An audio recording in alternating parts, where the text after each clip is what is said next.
These structures were exclusively meant to shelter men who left their families in search of employment in the city of gold. But as the years went by, age caught up with the infrastructure. It didn't, however, stop people from flocking in. Determined to remove the legacy of apartheid, the democratic government announced plans to build units suitable for families. Yet, several years on, they remain unoccupied. Residents claim they were told these houses would be fully subsidized. Government, however, says it wants rent to be paid. And while these two sides battle it out, concern is mounting around the condition of the current building hostel dwellers are staying in.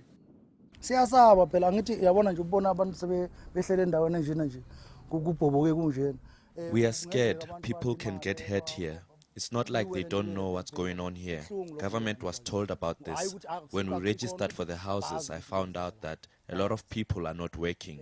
That's the reason why there's this disagreement.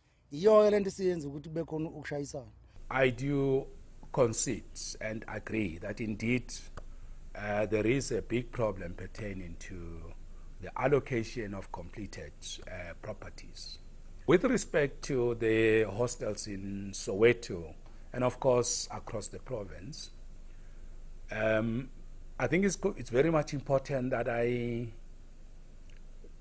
make an apology to our people who have had to endure very difficult conditions.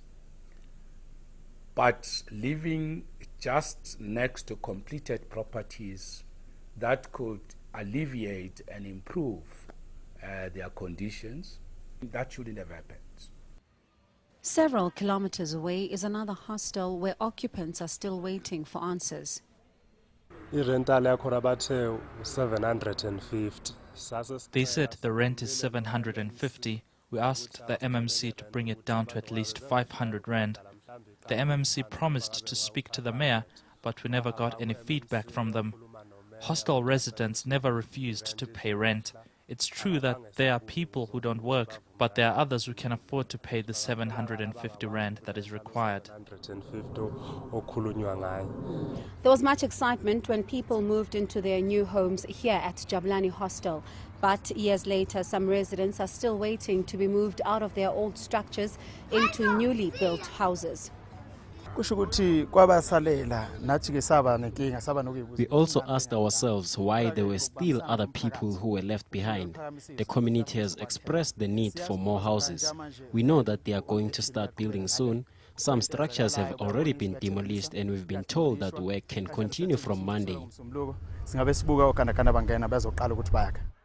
It seems here, though, the issue of rent was ironed out during consultations with residents.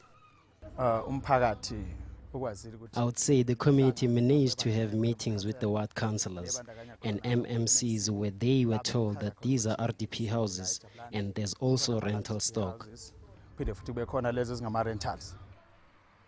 Provincial government appears to be tired of seeing the new buildings sitting empty.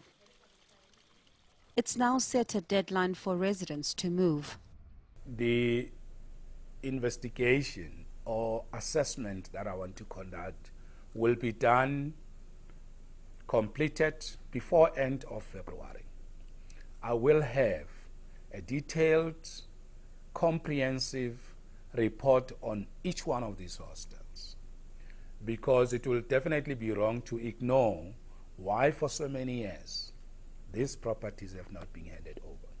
Before the end of the financial year, end of March, we should have handed over all these hostels.